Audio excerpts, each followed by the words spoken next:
WEIR's USF 2000 Championship. Drivers have rolled out here. Of course, the pit lane vacated by Indy Lights, the series where every one of those drivers eventually wants to get to.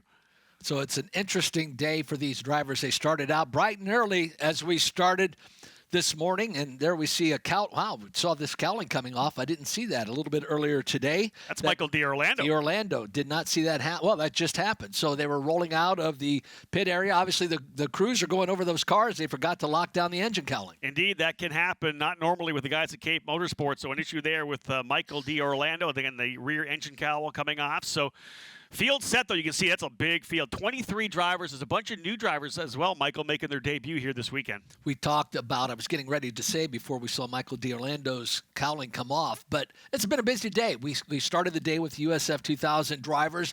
They got their first look of the morning with different conditions that they saw yesterday, but now they're back racing just 3 hours later. Yeah, in our pre-show, I talked to Kiko Porto, last year's USF 2000 champion who runs an Indy Pro 2000 this year on the Road to Indy Scholarship, how much different it was. He said everything was different, Michael. The cornering, your braking zones. It was almost 20 degrees cooler this morning.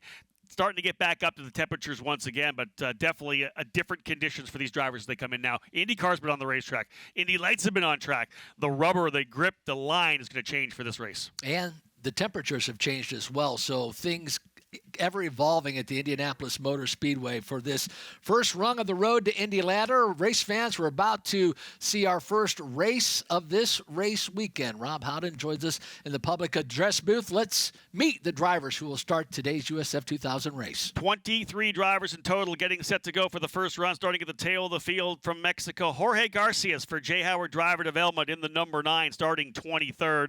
Moving up into row number 11, starting on the outside in the number 7, rookie driver for J. Howard. It is Yoru Lee coming from the Lucas Oil School of Racing Formula Car Series. Inside of that row, a driver will make his debut in the Road to Indy here this weekend. Frankie Mossman out of the Southwest in the number 6 for J. Howard Driver Development in the 21st position. And moving up to row number 10, Danny Dazelski, just 14 years of age. Dazelski in the number 8 machine for J. Howard Driver Development, starting in 20th. Inside of that row, the driver you're seeing right there, that is Jacob Douglas in the exclusive Autosport number 90. Douglas out of New Zealand, starting 19th. This is Nicky Hayes starting in the 18th position for Cape Motorsports, the rookie driver with a ton of talent in that number 5 machine. He'll start 18th. Inside, keep an eye on this driver here for Velocity Racing Development. VIKTOR Andersson in the number 30 from Sweden had a little bit of an issue in qualifying. Much quicker in practice yesterday, qualified P5. Andersson in that number 30. Watch for him to work his way forward. They've got some gremlins dialed in. He'll start 17th, but he has the pace to run inside the top 10. Into row number 8 on the outside for Joe Dooling Autosport and Curb Agajanian. It's Trey Burke in the number 63, starting in the 16th position, second-year driver in the series. Alongside him, Dylan Christie in the number 11. Christie for D-Force Racing in the 15th position inside of row number 8.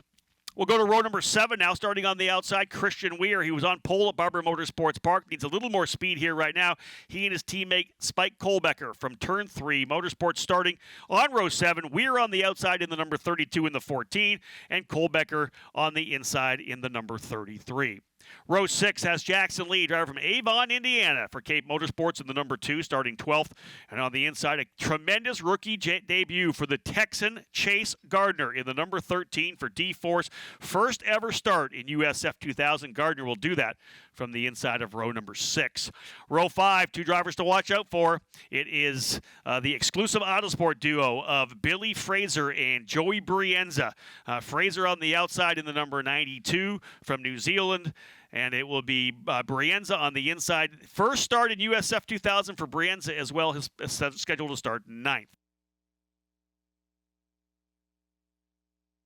Moving now to row number 4 on the outside, Simon Sykes, multi-time SCCA National Championship runoffs winner, the number 19 for Legacy Autosport, starting in the 8th position.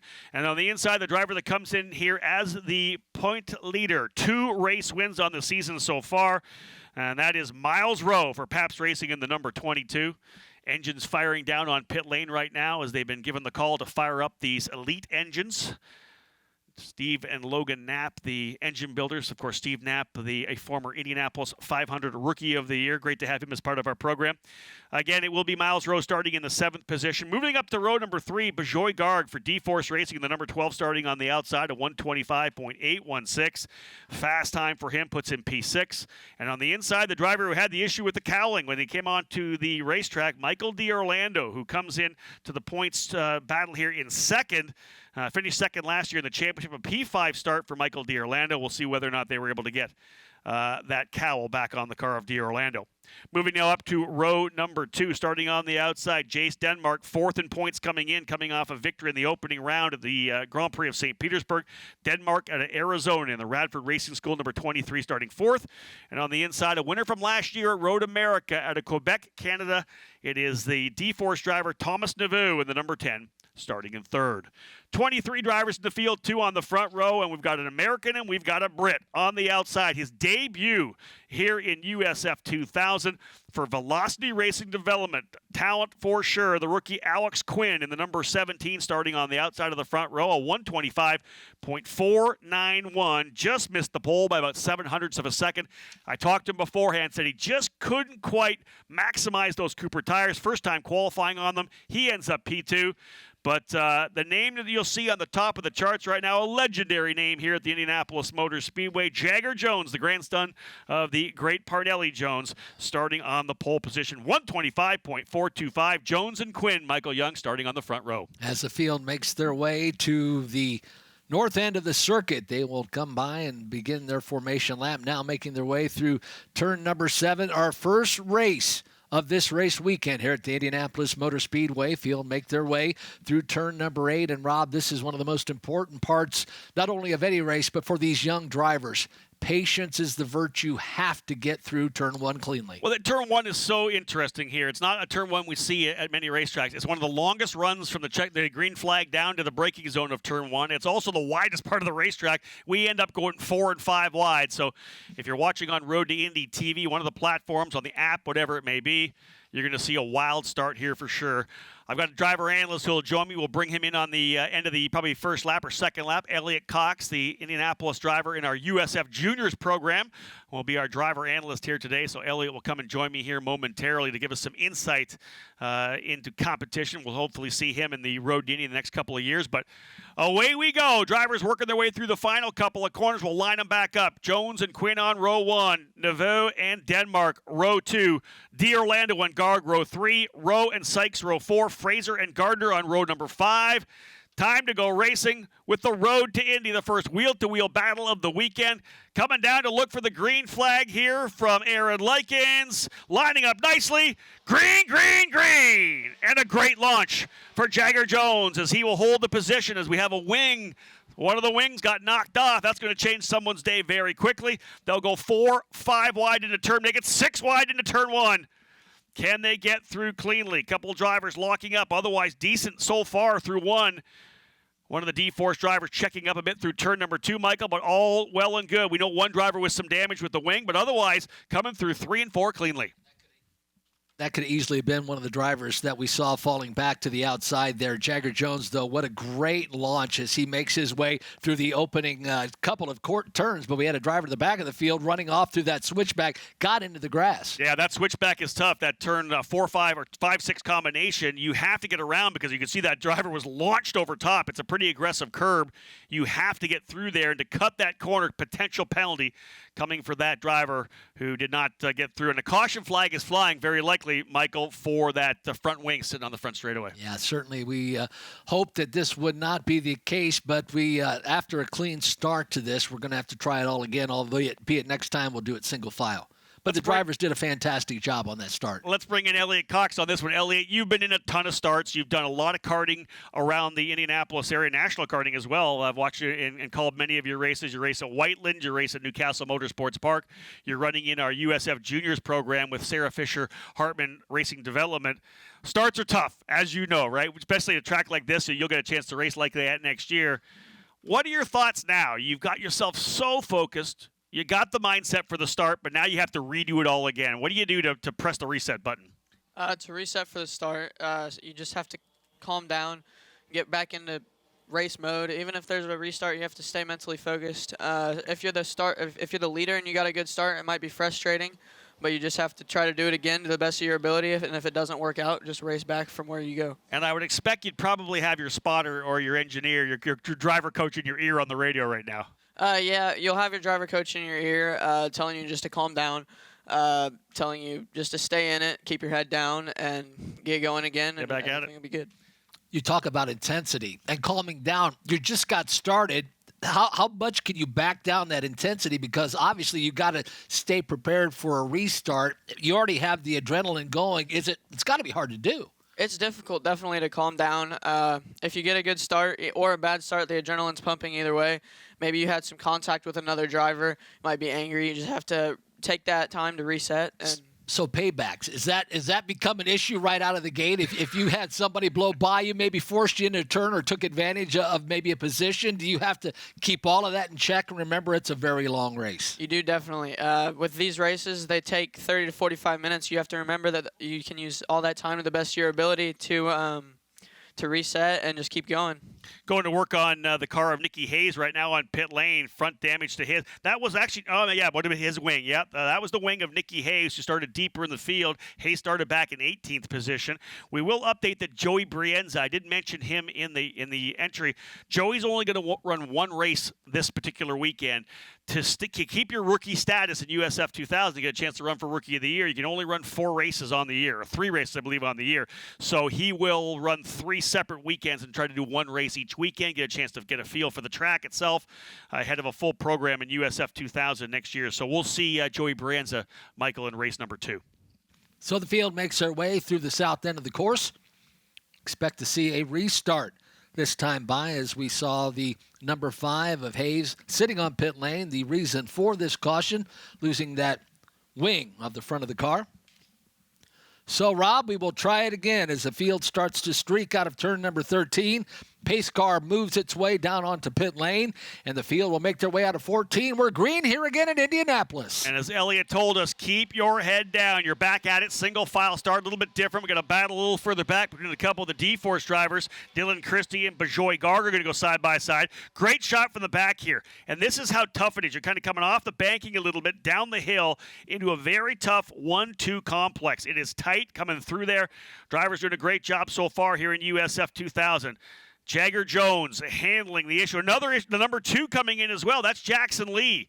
Jackson Lee into pit lane in front of us here, folks, with front wing damage as well. So 2 of the Cape cars, actually 3 of the 4 Cape cars having issues, along with D'Orlando and the cowl at the start. He was able to get into his position. But Jagger Jones leading the way right now, looking good. Look at this side-by-side battle further back.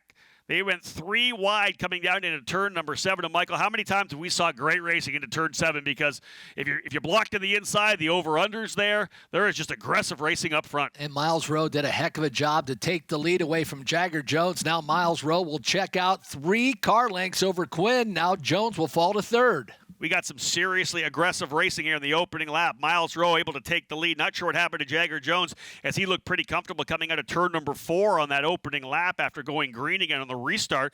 Though Miles Rowe working his way back forward again. We'll talk a lot about Miles throughout the weekend, but here's a guy right now that just does not have the budget to continue racing. I think he has enough to potentially go to the Oval in 2 weeks' time, but he's just trying to find the budget to keep going. He's the point leader right now. It's one of those cases where you just don't have the funding to go racing, but Michael, he's showing everything. Look at this battle here as well. That's Simon Sykes going at it with D'Orlando and Denmark. 4 drivers in there, 2 wide coming down into turn number 1, and a battle for the lead. Alex Quinn, no one's told him that he has to be easy. Remember, he's not in the championship fight. He doesn't have to be patient. He's not going to be in this title. He wants to win. He wants to come over here, dominate the boys on the road to Indy, and go back to Europe and say, I got this next year. Let's get some funding. I want to go to the road to Indy next season. Well, Alex Quinn not only going for the lead, that allowed Jagger Jones to jump back in. It was almost a 3-way battle as they make their way down into turn number 7. Quinn to the outside and Rowe to the inside, but Jagger Jones trying to make the move for 2nd. I want to see that white car you're seeing coming through first is very likely Nicky Hayes after getting the repair, getting back out front. So that's not indeed one of the Cape cars up front. That's the car of Nicky Hayes back onto the racetrack. Here they come again, working their way out of that infield section of the track, and a Rowe with the lead in the number 22 for Pabst Racing. Already a couple of wins on the docket for him this year. Had the big wreck, Michael, in the opening round. He was battling it out with Thomas Naveau on the final lap for the win in the opening race of the season at St. Petersburg, but then was able to put that away. And like the struggle, you think about that. You have no budget. You wreck the first day. But then to come back the next day and get the victory, that I think showed the mark of Myles Rowe more than anything else to start the season. So the field makes her way down the front straightaway, battles further back as Rowe leads Quinn down into turn number 1. They go too wide, and Quinn takes a move to the inside. He touches with Rowe, and Jagger Jones now battles back to the outside. The field makes her way to turn 3. Big move for Quinn to the bottom. You saw he did not want to give that up. A great angle from the back there. You can see the drivers kind of turn themselves in. This has allowed Jagger Jones to go back to P1. Did the full over-under on those drivers. And I'll tell you, I guarantee that Jones, for a while there, was battling it out. I think it was with his teammate D'Orlando. He watched those two guys stretch away and probably thought, hey, listen, we got to relax here because if they pull away, we're in trouble. Instead, they went and started battling. That has allowed Jagger Jones to come back up. And I want to say it's the top 7 there right now, Michael. It is. It is a great battle as we watch Jagger Jones out in the lead. Great battle between Quinn and Rowe. They are battling for that second position. It's Quinn and Rowe battling. Then again, it's Quinn in that second position. Actually, Rowe was underneath him in turn number 10, but he's able to clear himself. Quinn now with a 1 car length advantage over Myles Rowe. I actually had someone talk to me earlier today saying, yeah, these races, they kind of get processional sometimes. I'm like, listen, this is USF 2000. The draft plays such a role here at this racetrack that even if you're super quick, a guy could get right behind you, especially in a lead like this. They're going to reel him right in. It's now, of course, Jagger Jones across the line. There's the lead. That's Hayes. Here comes Jones into the picture from the bottom, and you'll see the gap that he has. Shrinks down a bit, and in fact, Billy Frazer now up into the fight. That's Billy Frazer in the Corpay machine for Exclusive Autosport. Side by side through turn number 2. He's battling with Rowe. Frazer had a run down that front straightaway, got alongside Myles Rowe, trying to take over that third position. Jagger Jones with about, yes. Drivers off. We've got 2 drivers connected. I think that may be Billy Frazer and Michael D'Orlando. I saw Frazer coming across from the outside over to turn number 4 before getting to 5 and 6. And I want to say that D'Orlando was down the inside, so that could be Billy Frazer and Michael D'Orlando off over in turn number 4. And that will be full course yellow because those one of them stranded out in the gravel trap. So this thing came to a head here on lap number 5. Contact. There is more contact. That's coming through the 7-8 complex. Or actually 7, that's 8 and 9 through 10. Again, so inviting to try to make a move to the inside there, but you've got to get it done. And there's Aaron Likens there with the full course yellow again for USF 2000. Michael, you mentioned it right off the gate. You said patience, right? And that's just not what we're seeing right now. 2 drivers off, as we said, over in turn number 6, 5, and 6, or the outside of turn 4. We figure out which drivers those. The 22, potentially one of the drivers involved there. That would be Myles Rowe. So Rowe was involved in that. It might have been Rowe and D'Orlando, not Frazer. Let's see as they come by. No, Billy Frazer's up into 3rd. So those of you back in New Zealand cheering for Billy Frazer, I apologize. There's the replay of it. And that indeed was D'Orlando and Rowe getting together. 2 championship contenders. This is the other wreck. That is Simon Sykes getting into the back of a driver as well. So a bunch of contact. Let me just show you this first, Michael, real quickly. Myles Rowe, Michael D'Orlando, that was 1st and 2nd in the championship points. That blows things wide open. And it looked like Frazer got around Rowe, and then D'Orlando went for that battle as well. And I don't know if Rowe understood that he was there, but D'Orlando was on the outside, and when Rowe let that car drift out at the exit of turn number 4, that's where they made contact. Let's come back to Elliot Cox here right now. Elliot, again, all the racing you've done, Michael mentioned it early. It's patience, right? Especially you got a couple of guys here running for the championship. Myles Rowe, of course, needs the budget to keep going racing. What is it about racing? What is it about the red mist? What is it that we get so excited we want to make that pass, and patience is actually something you should be looking for?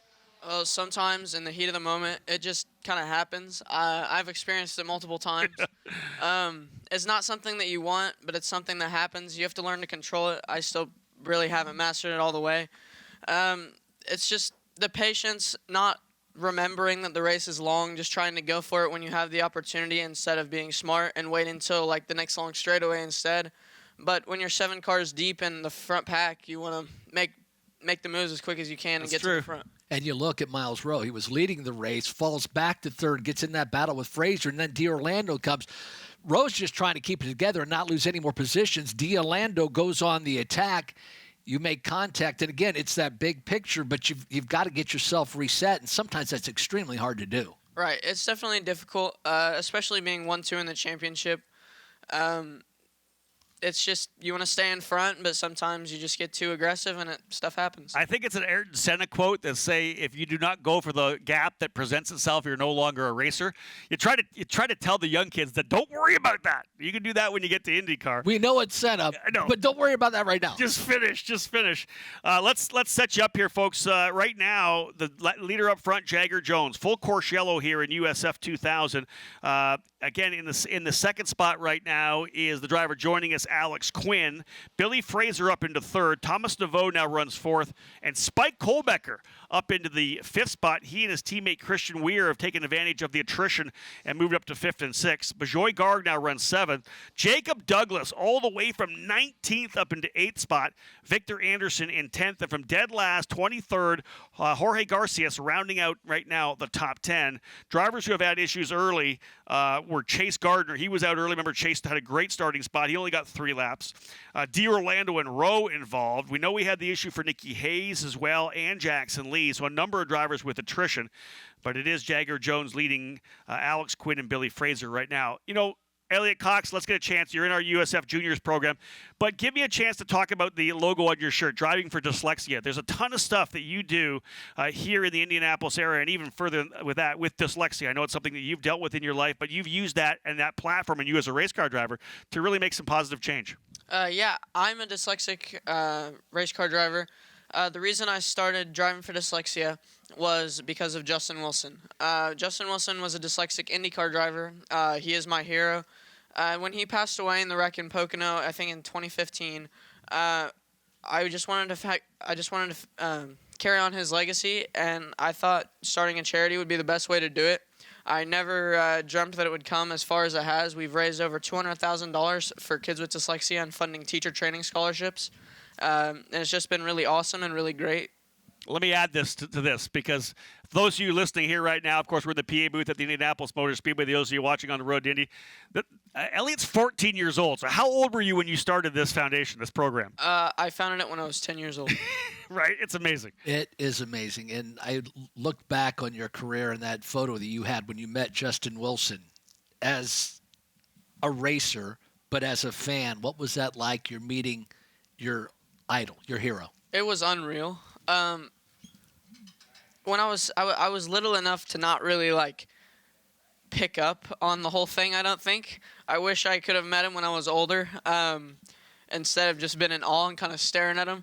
I could have asked the right questions, right? But it was really crazy, really awesome, and I'm glad I got the opportunity to. Otherwise, I don't think any of this would have happened. And the amazing thing about it, all the stuff you've done already, all the positive impact you've had, and you're so early in your racing career, right? You're only 14 years old. You're in our USF Juniors program, which is our development series that leads into the road to Indy. We're going to see you probably in USF 2000 next year.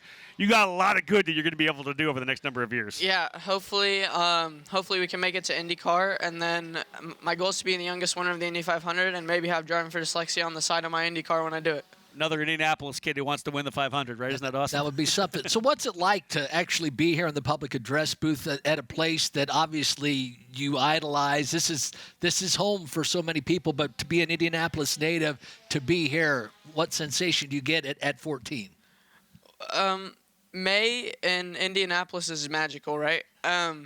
I've been fortunate enough to attain a suite with my team, Sarah Fisher Hartman Racing, and Driving for Dyslexia, Seamless Roofing. We all acquired a suite this year, which adds to the experience for sure.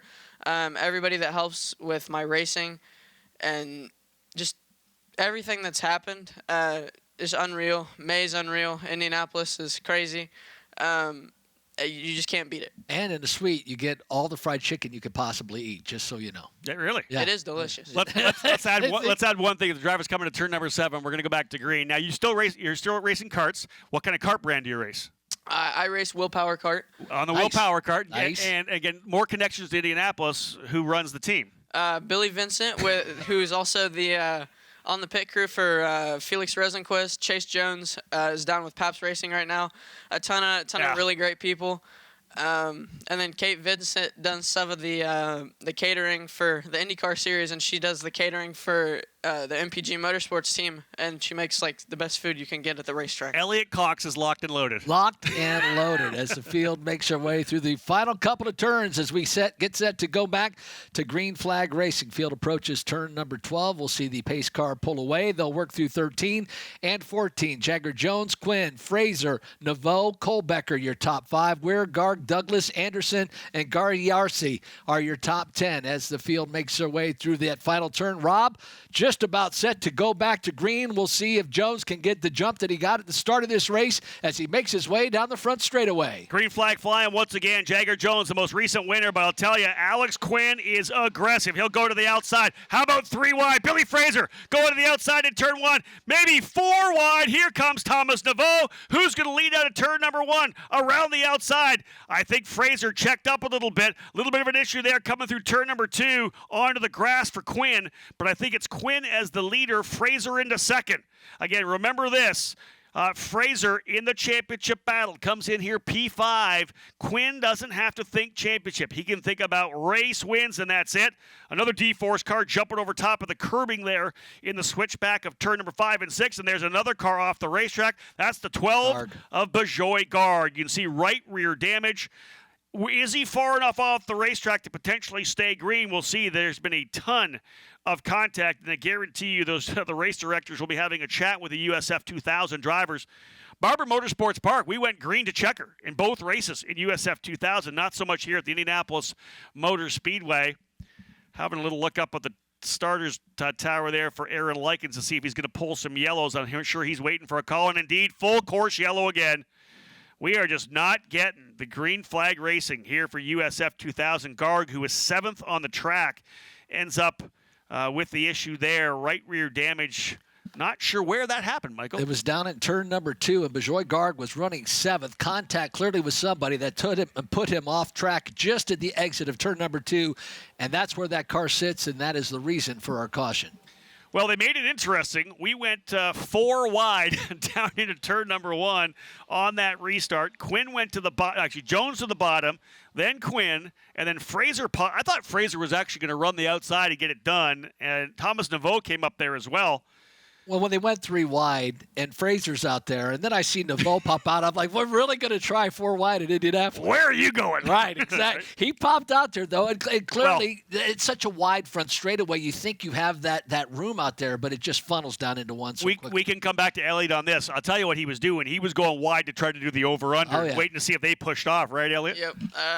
I probably would have done the same thing, to be completely honest. If you see 3 cars going tight on the entry of a corner with a wide exit, try to maximize your run on the exit of the corner. Obviously, you couldn't do that with the contact in front of him, but had there not been contact, I think he had a great opportunity to maybe get 3 in one corner. That's it, right? You do the over-under, they get checked up, or potentially in the grass on the exit. We've seen that countless times here on the opening corners of the road course at IMS. You get the over-under, and you just run the outside at turn number 2. You find yourself with 3 with the lead. I think we saw Artem Petrov, I believe, do something very similar to that last year in Indy Pro 2000. It's all about strategy, right? About placement on the racetrack. Yeah, if you're not in the right place at the right time, stuff can go wrong. It happens in racing. That just is racing. But if you are in the right position, you can get really lucky, and it can go really well for you. That's it. Luck is when opportunity meets preparation, right? Correct. Quinn, now the leader, though, as they run around the track, he was able to take the lead away from Jones. So Alex Quinn on the Velocity Racing Development Tatus leads in the 17. Jagger Jones runs in second. Billy Frazer in third. Christian WEIR up into the 4th spot. Christian WEIR started well down in the field. Remember, they were back. He was 14th. And with the attrition and some aggression, Christian WEIR has worked his way up to 4th. Thomas NEPVEU now runs in 5th. Spike KOHLBECKER in 6th. Jorge Garcias in 7th. Frankie Mossman up into 8th in his debut here in USF 2000. Good for Frankie, staying out of trouble and able to work his way forward to 8th. Simon Sykes now runs in 9th, and Trey Burke rounding out the top 10. All right, let's think big picture. I know it's still early in the season, but we have 5 to go in this race. Jagger Jones with the incident down in turn number 4 with Rowe and with Orlando. Let's think big picture. Jones has a potential for a big championship lead as Denmark back in the 12th position. What do you do here? Do you ride this out? Do you battle, try to get that win and try to pad that lead? This big picture thinking, right? Well, again, if you're on the pit box, if you're the spotter, you're the team owner, you're actually going to work to try to convince him that that's probably what you had to do. Now, granted, remember, he runs for Cape Motorsports. Those guys are always go for the win, and let everything else kind of play itself. But to be honest, for him, why not, if you finish second and you think about what's happened to there's an issue for Jacob Douglas. He's lost a front wing. So Jacob Douglas coming into pit lane, he's currently 15th. They'll get a new wing put on the Tatus there. You can see it waiting, and the exclusive Autosport crew going to town there. You know what? Jagger's going to want a race win, but you are 100% correct, Michael. You can come into this weekend, get 3 podiums, a win here, a win there. This is momentum that leads you over to the oval, because one of the big things, and Kiko Porto mentioned this to us when we did the pre-show on Road to Indy, the way they line up for qualifying at the Speedway is by the points. So if you're the point leader, you're the last driver to roll it onto the racetrack, you've got feedback from your teammates, from everybody, what's the track look like. To be the point leader coming to the Freedom 75 for USF 2000 out at IRP is a huge advantage. And that is a big event, that oval, and these drivers seeing an oval for the first time, only time, you have to be prepared and to be out front. That's huge. And points and a half. Right. 30 points to win a race here, 45 points to win the oval race. So, again, a big race for those drivers. So, momentum through the month of May leads into the Road America race, which is kind of the midpoint of our season. If May at Indianapolis wasn't special enough, it becomes super important for these drivers, because success here at a triple header and then the oval at IRP makes it crucial that you have a good month. Well, let's see if what we discussed actually plays out and is heeded by Jagger Jones as he again runs in that second position. Quinn is your leader. Jones, Frazer, WEIR, and NEPVEU, your top 5. Field makes their way through the south end of the course as the pace car starts to make its way ahead of the field and down pit lane. We will see a restart this time by. There will be 3 to go when they cross the start-finish line. So Quinn makes his way into turn number 12. A big race for him thus far. Sat in that second position, able to battle, get himself the lead. Jagger Jones was the pole sitter, battled in the front, currently running in that second position. Frazer running third. WEIR is in that 4th position. Again, NEPVEU in 5th. Rob, the field making their way through turn number 14. We're going green with 3 to go. This time, it is Quinn leading the way. He gets a really strong jump on Jagger Jones, who's going to have to challenge Billy Frazer. Frazer, the Kiwi in the number 92, trying to work his way down now into turn number 1. Here they come. Down the inside comes Jones. Frazer on the outside. He holds the spot. Book it. Billy Frazer by to go to P2. Frazer up into 2nd. Jones falls down into 3rd. And it's Alex Quinn up front. Finished 9th last year in the Formula Regional European Championship with Arden Motorsports. A bit of a step down here to USF 2000. And he is handling it very well, leading his debut, his maiden event here in this Cooper Tires USF 2000 Championship. He gets a solid jump as they come out of the corner. They'll work their way down to turn number 7. We'll see what happens into 7. There's that lead, and Billy Frazer holding on to 2nd. So a good start there for Billy Frazer, who qualified further down the field. Frazer started 10th. He has fought his way back up into 2nd. A tremendous drive for the Kiwi. Does he have any pace to kind of reel him in here now as the laps are winding down? As Michael said, I believe it'll be 2 to go next time by.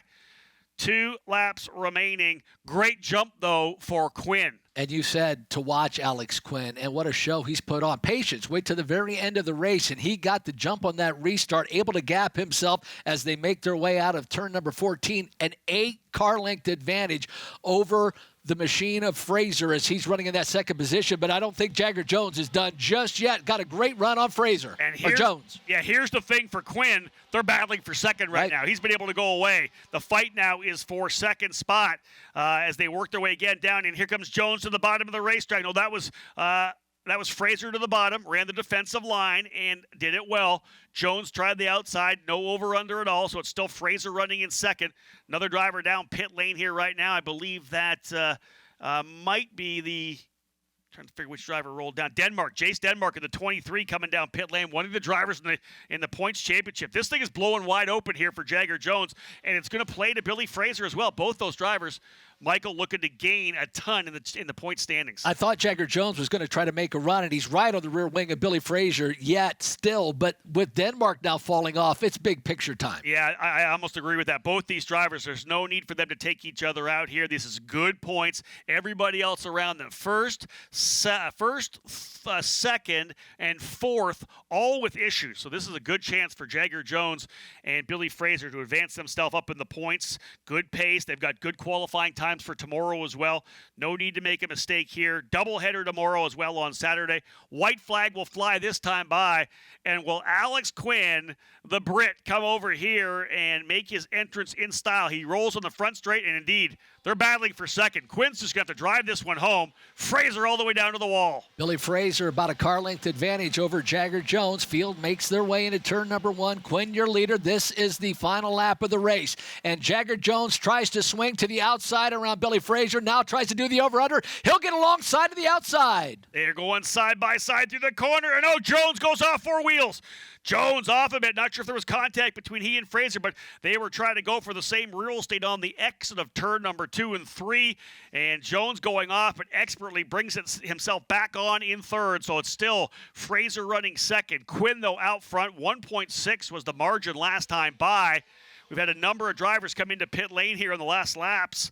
Had some issues, both Douglas and Denmark. Douglas back up into 14th, Denmark 15th. But through the 7, 8, 9, 10 complex comes Alex Quinn. Frazer second, Jones third, WEIR fourth, and NEPVEU in fifth. But I'll tell you, we saw the announcement for this young driver coming over from Arden Motorsports, a new collaboration between Arden and Velocity Racing Development, Dan Mitchell's program, which also runs cars in our USF Juniors series. They've had a great success in the first 2 rounds at Ozarks and Barber Motorsports Park. But Alex Quinn getting it done right now. He'll work his way out of the final corner. We are going to see the checkered flag as they roll out here to the front straightaway. He'll cross the yard of bricks. What a debut! First win for Alex Quinn and a first Road to Indy win for Velocity Racing Development. Alex Quinn with the win, 2.165 seconds, the margin of victory over Billy Frazer. Once again on the podium, great run for Frazer. And Jagger Jones on the podium as well in third. Christian WEIR fourth, Thomas NEPVEU fifth. I'll tell you, they were racing the whole time, Michael. We do have a replay of this battle we saw. This is the 2 drivers side by side, Billy Frazer and Jagger Jones. We're going to lose him a little bit here. Man, that was just hardcore racing side by side. Man, the battle for second. You were saying, are they thinking big picture? Jagger Jones was thinking P2. Well, and you've got Billy Frazer right there now that's in the points hunt as well. So those two are battling in the championship. So lucky, Jagger Jones, when he's turning input right into that car on that grass, that back end didn't snap out and snap on him. That was a nice save and a nice job doing a little off-roading on the final lap of the race. Let's cap off with our driver analyst here. Elliot Cox, would you have pulled the same move? Are you thinking championship, or you're like, man, I got to go for second? It just depends where I am in the championship. He's 14. He's got more patience than the other guy. Right. I'd have probably tried to go for it. You would have. You know you would have.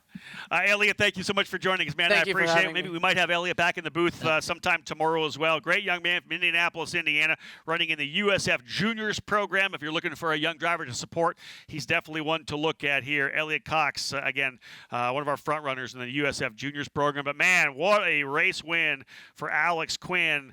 That's a debut, Michael. Come on over here from England. Yeah, I might go try this Road to Indy USF 2000 thing, and bam, a victory at the Indianapolis Motor Speedway. Well, you called it. What a talent. And for him to come out, and he just felt out that first couple of opening laps just in those battles, and then on that final restart really gapped himself.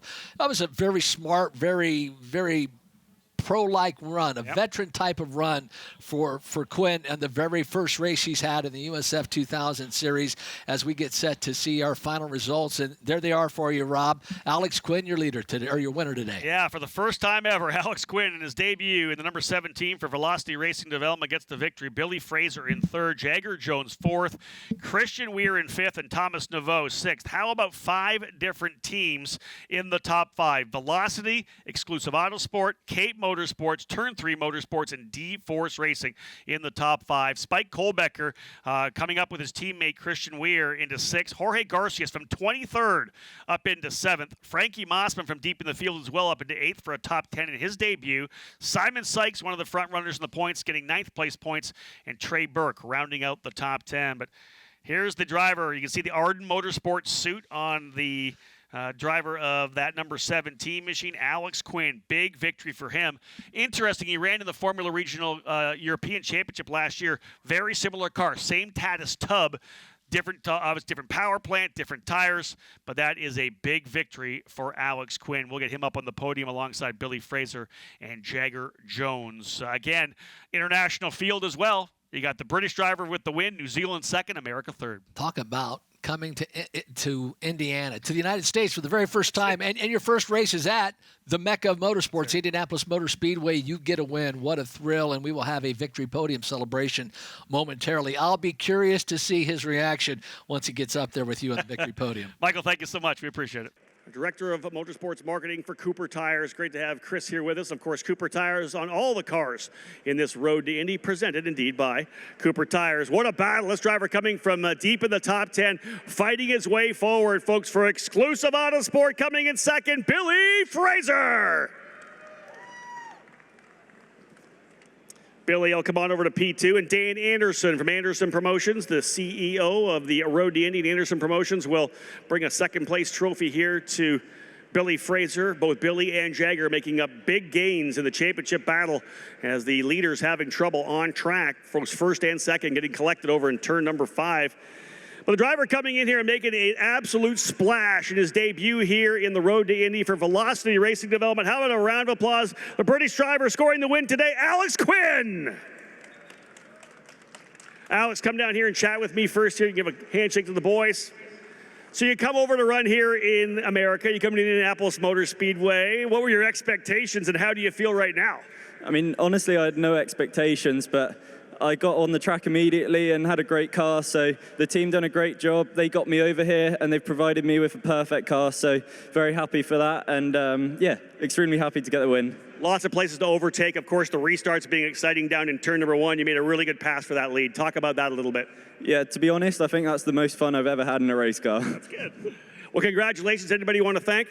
Just the team, really. They've been amazing. They've welcomed me over here. I knew a few of them from England previously. But yeah, they're a really well-run team. They had the car set up perfect, and the driver coach was amazing. So he was helping me out throughout the race, so he needs a big thanks. Well, welcome to Indianapolis, welcome to the Road to Indy, and welcome to Victory Lane. Get on top here, folks. What a run for Alex Quinn for Velocity Racing Development. Mr. Chris Pantani will bring our P1 trophy into the driver who works with Arden Motorsports in Europe. A collaboration between Arden Motorsports and Velocity Racing Development here started this weekend.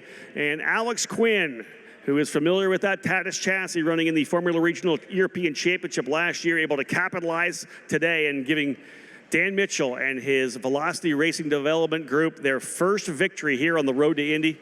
VRD runs a big stable of drivers in the USF Juniors program, our development series as well. But man, what a run for these drivers here to start off the triple header weekend.